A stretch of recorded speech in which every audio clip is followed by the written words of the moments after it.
Welcome everyone to the joint meeting for the Rules and Open Government Committee and Committee of the Whole. And Tony, can you take roll call, please? Arenas?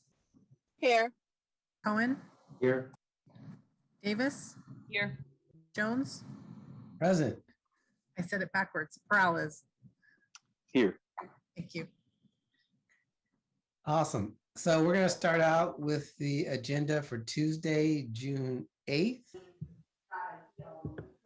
And we're going to start out on pages 4 and 5.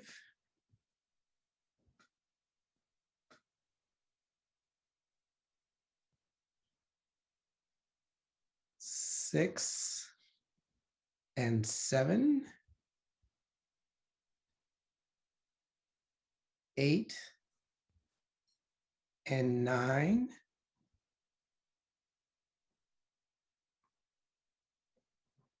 10 and 11.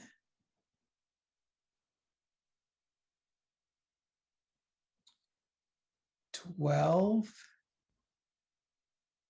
and 13.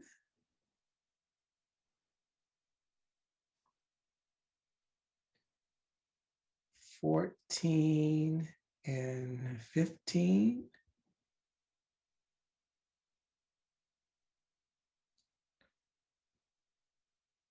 16 and 17.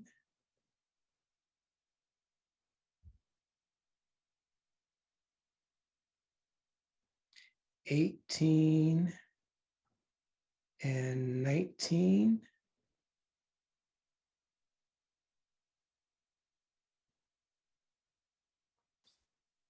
20 and 21.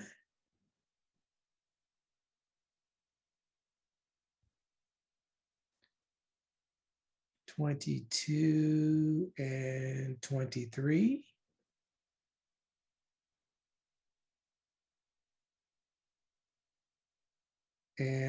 24. So I am going to, we also have an ad sheet for the maker of the motion, but I'm going to go to public comments and go ahead, Blair.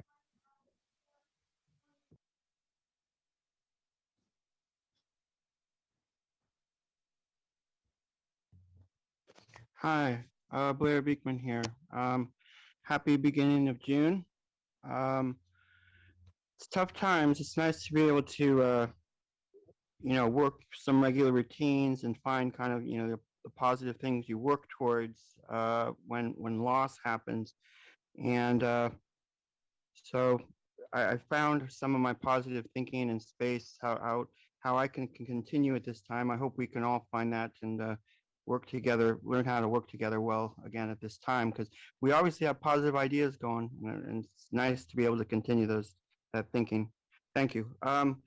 I wanted to offer, you have a few items. You have some sort of Filipino flag raising ceremony. I wanted to quickly remind that I'd just like to thank that we have a new presidential administration that has good practices in civil rights and civil protections that I feel can offer good legal advice and what can be good judicial practices for the Philippines at this time. And I feel, they can offer some good guidance in the next coming years. And I'm hopeful in that open process, how that can work in this country as well, and what we can all be learning. And so thanks for that. Digital inclusion issues, items that you have. A quick reminder that open public policy can work really well with digital inclusion, and to teach open public policies in schools, that's teaching them their future. That's our sustainable future. To go along with digital inclusion ideas, I think that's a great combination that won't leave us depressed as local communities, and it builds, it doesn't hurt. And to conclude, there is items, there's one more item that I cannot remember. Shoot. Oh yeah, VTA stuff. I'll talk about that later. Thanks. Thank you. That's it for public comments. Bringing it back to the committee. I know there was oh, go ahead, Councilmember Davis.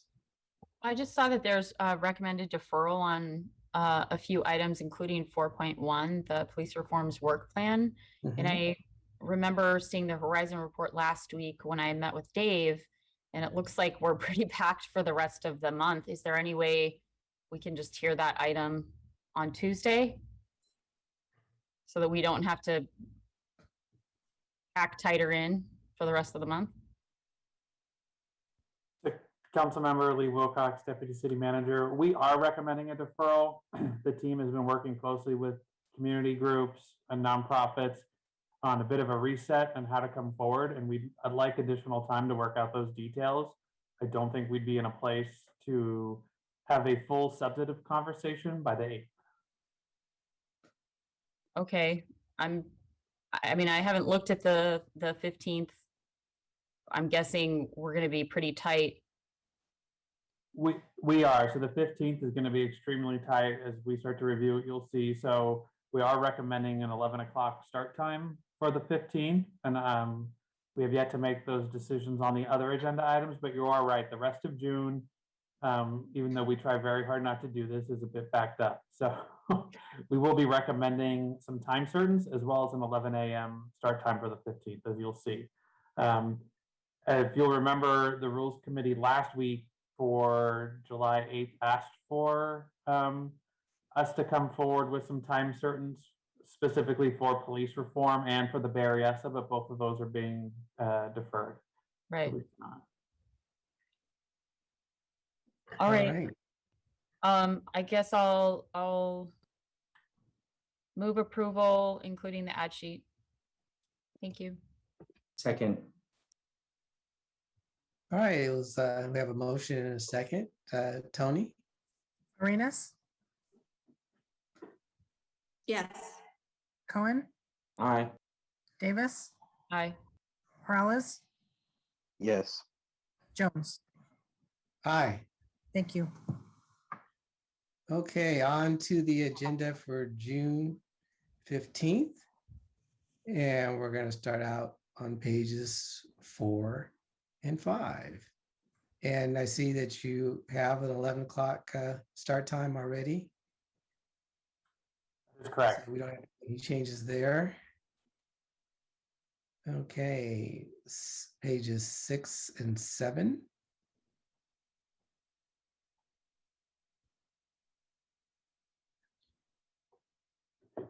Pages 8 and 9.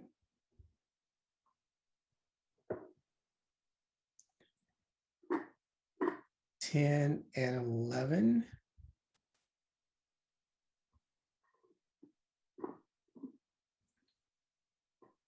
Twelve and 13.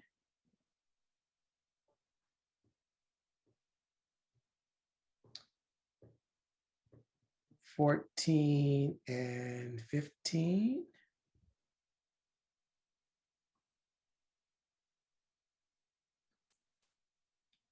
16 and 17.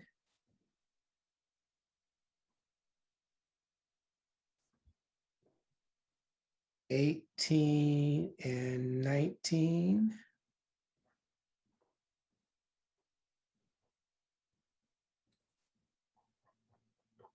20. Page 20. So I'm going to go to public comments and go ahead, Blair.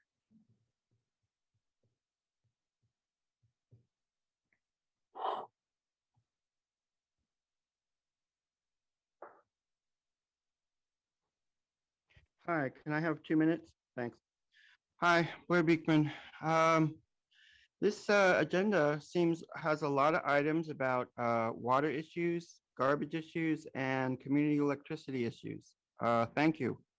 I think with those sort of items that your staff is presenting something formally to the public, and I thank you for that. And I think it really speaks to the idea. There was a really good tenants and owners apartment meeting last night about what to do about upcoming moratorium issues.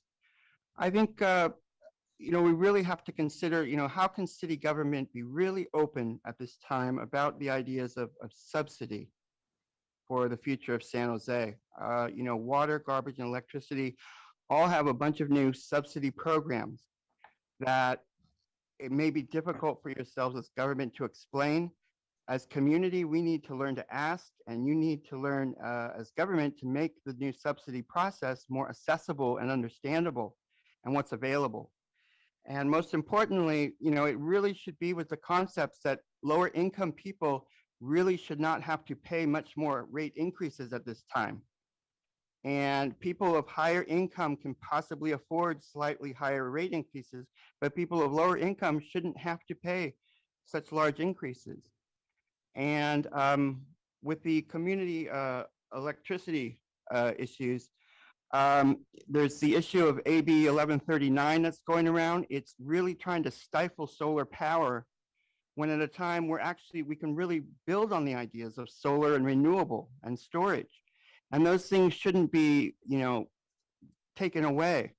And we can work in ways to everyone can win. And we need to be open and work on our best at this time. And let's do that. Thanks. Thank you. And before I bring it to my colleagues, I just want to ask you, Lee, I'm going to ask you every rules meeting for the rest of the month. Are there any items that can be deferred until after the July break? No, we've gone through that analysis for these two agendas, and we're going to be going through for the final two in the coming days. But for the 15th, these items do need to be heard by the end of the year. Okay. I will continue to ask you that question, though, just so you know. I know you will, Vice Mayor. All right. Bring it back to the committee, and I know that there are several items of interest on the agenda. I don't know if we should try to decide at this meeting time certain or wait till the next rules meeting, but I'll defer to the committee. And Councilmember Perales. Yeah, thank you. My main question right now is just considering, how packed they will be and understanding that we need to conclude some of these decisions before the end of the fiscal year. Would it be wise of us to maybe plan for some carryover on Wednesdays, maybe after some of these last meetings of the year, considering the midnight curfew, and just sort of take that into account now? I do think as well, right? Obviously, the time certains and stuff like that will be important, but that's, as we know, even with that, and even with a 1 minute maybe public comment or restriction on comments to 1 minute, that still is not necessarily going to get us done, before the midnight hour on some of these items, as we packed them all in. So I won't necessarily have any suggestions on that now. I think we can make those decisions next week, but on the time certain as far as that. But I do wonder if staff has had any thought on that, and maybe that way we can give an indication to our colleagues that we should be holding some time open on those Wednesdays. And that's it. I'll move approval for now of this agenda. Second. Thank you. It's been moved and seconded, and I think that's an excellent point, Councilmember Perales. If we factor in a carryover until that Wednesday, we might not necessarily have to even go to midnight if we know that we can roll some of it over to the next day. So I'm very open to that. I don't know how my colleagues feel about that, or whether that's something that we should have scheduled now or try to schedule now, or go over that option in the next rules meeting.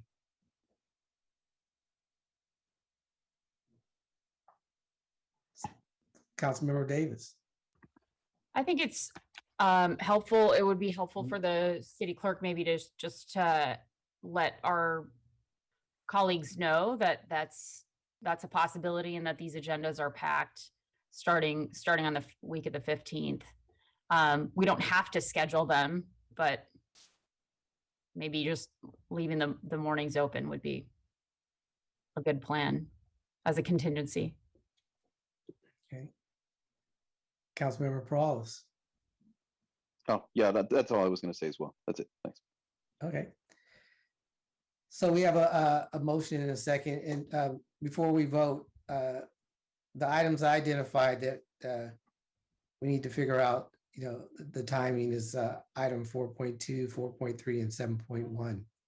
And if the committee has any other items that you think that we need to have some type of time certain or not before, we can work that out. And I'll ask staff, also Lee, if you can look at those items and try to figure out a strategy of timing, because that's going to be very challenging. Yes, it'll definitely be one of the things we look at this week. And the reimagining community safety, we did put a time in there just to kind of start with that. But the other items that you identified is what we're looking at as well. Great. Tony? Arenas, Yes. Cohen, Aye. Davis, Yes. Peralez, Yes. Jones. Yes. Thank you. Okay, on to the public record, and we have a public speaker. Go ahead, Blair.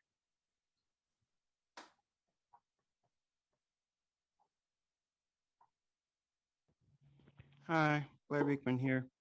A nod to Paul Soto, Miss Paul Soto.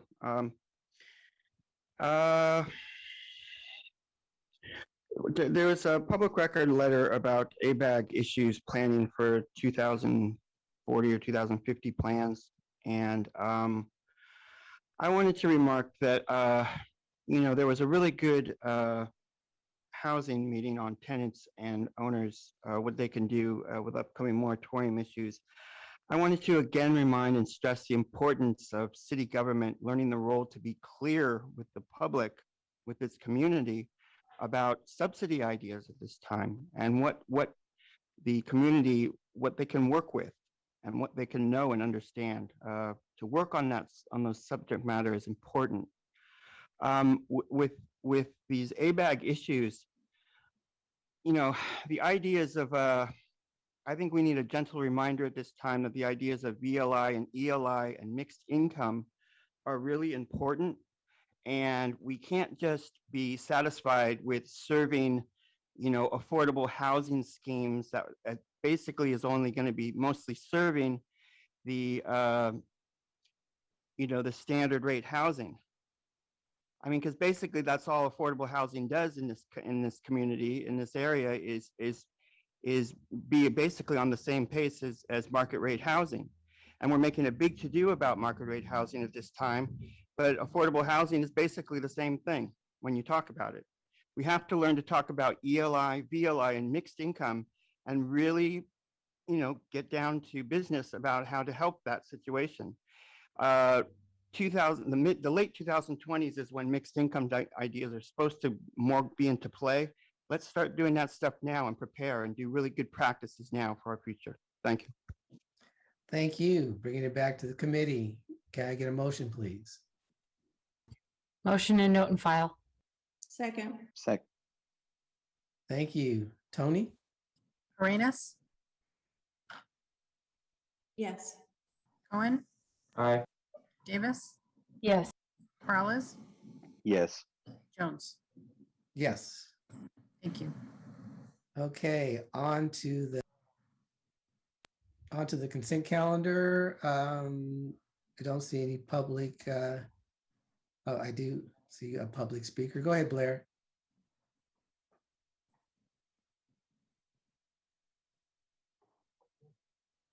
Does this have the VTA issue? On the consent calendar is the VTA item that, or is No. that? Yeah, no, Okay.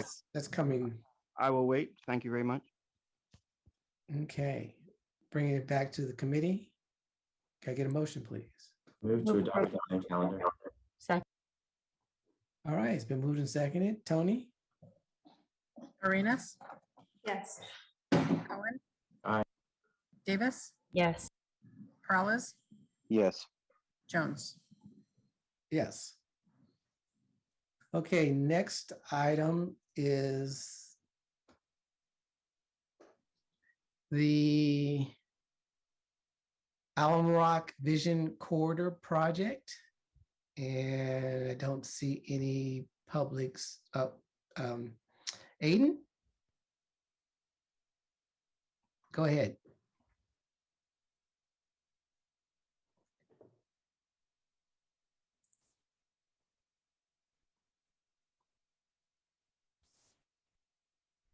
Adon?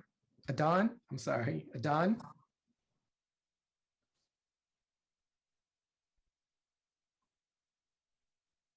Go ahead, Adon. How about now? We hear you loud and clear. Oh my God, sorry.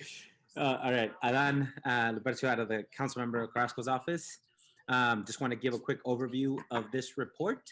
The purpose of this report is to establish a list of community identified priorities for the future of the focus area, with an emphasis on land use, transportation, social and cultural infrastructure, and assets. The report aims to inform the existing Alum Rock Urban Village Plan, develop community priorities for the future, improvements, and investments. Also, this report is part of an ongoing multi-year project by Councilmember Carrasco's office, Com University, and the Urban Planning and Regional Planning Department at San Jose State University. It's 5 chapters. Staff is here. I know Jared's here answer any questions, and us if you guys have anything. Thank you so much for your time. Great, Adon. Thanks, Adon. Bringing it back. Let's see. I'm sorry, we have one more speaker. Go ahead, Blair. Hi, thanks for seeing my hand on this item. Yeah, this project seems interesting to me. It seems like your urban village ideas and planning and what's called gentrification is ideas of creating plazas and creating, just kind of a communal setting for the future of gentrification issues and just all the issues and transit. And so, I'm really interested. It sounds like you have a pretty good way to work on this issue. I think can possibly be a really good example, actually, for all of San Jose. And so I just wanted to thank yourselves for your efforts and keep up the good work. There's some inspirations of Guadalajara, Mexico, I think, in this project, which is nice. And yeah, so thanks for this work and efforts, and good luck in continuing work. And a hello to on the consent calendar item, you're having an Aretian lighting ceremony. And I just wanted to say hi to the people of Aretia at this time. Thank you. Thank you. Bringing it back to the committee. Do we have any comments, questions, motion? And Motion to approve. Second. all right, and I see Councilmember Davis. Thanks. I just have one question. It did say to accept the report in June before the July break, and I'm wondering if this is a consent item or if this is something that's going to be a presentation. And I see that Jared has his hand up, so I'm guessing, Jared, you got an answer to that question, and you may have other things to say, so please go ahead. All right, Jared, do you have a answer to that question and other things to say? Sure. Thank you, Chair and Councilmember Davis. Jared Hart, Division Manager with Planning, Building, and Code Enforcement. Yeah, so in terms of the location of that item on the calendar, I think we were probably anticipating this to be a item not on the consent, but on the regular agenda that we have. It would probably be a short presentation. And in terms of the timing of that, staff is looking at June 29th agenda for this item.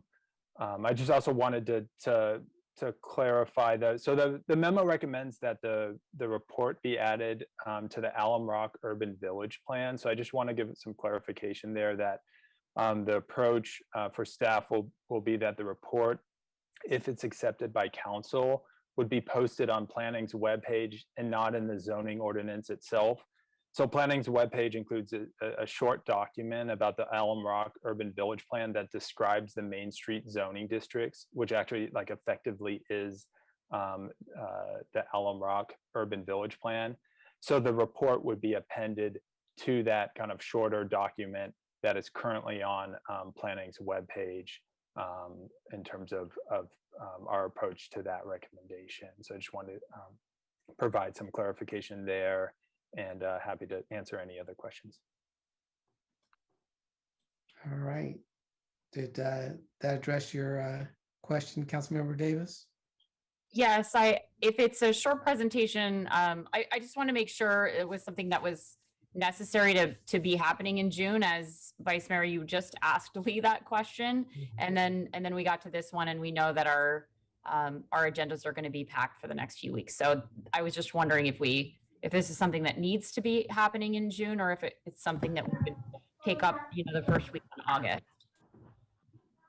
Right now, we do have the June 29th agenda is the lightest of all the June agenda, so that we can put it there, but we can certainly, as we start to thin that out, if we needed to, move that to one of the first meetings of August if need be. So we can bring that back to the Rules Committee as we start going through the 22nd and the 29th. Okay. Yeah, I Just see. as long as there aren't a lot more deferrals, then that's probably fine. That's just my concern. No, I definitely noted. And I see Michael Brio, you've been waving your hand, not just raising it, but waving it. Yeah, I don't know if I need to say New anything. technique. Yeah, here, let me try it again. No.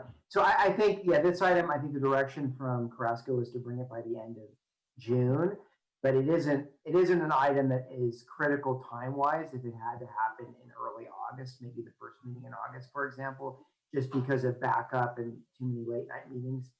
That would probably be okay for us, but we're to honor Carrasco's request, we were shooting for June 29th. Okay, so why don't we do this? So we'll flag that, and as we get closer to the June 29th meeting, we can make a determination at that point whether we can get it on the agenda or not. And Jared, I also saw you raise your hand and then took it down. Did you have any additional comments? Thanks. I was just going to mention the same thing. Is Michael's that, yeah, staff's flexible on the date that we can certainly, August would work well for us as well. So we could do June or August. Great. Thank you.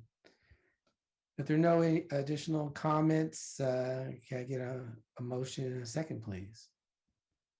We did have a motion. We have a motion already? All right, well then let's have a vote. Arenas, Yes.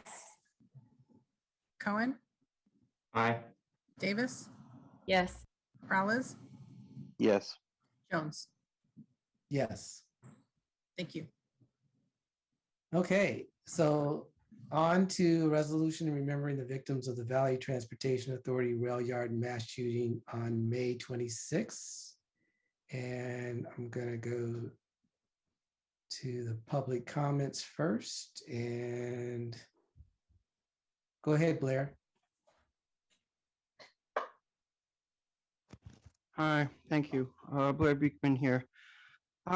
Yeah, like I said in the beginning of our meeting today, I'm finding my positive space, my positive thinking, and our good routines can really help in this time. I hope the VTA can take that to heart and bring back either the bus bridge or the light rail in some form in the next week. I understand what they're going through, but just to mention, we do try to pull through, and it's our positiveness that can better address these terrible conditions and situations sometimes that we're in.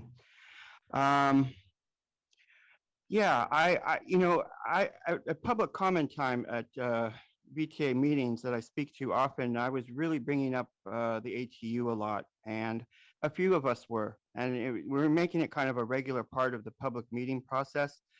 And it was really, really nice, I felt. It was just relaxing something and making something loose and comfortable and familiar and accessible. And it was just, I think we were doing some really good work, interesting work. And I've been shocked that this happened.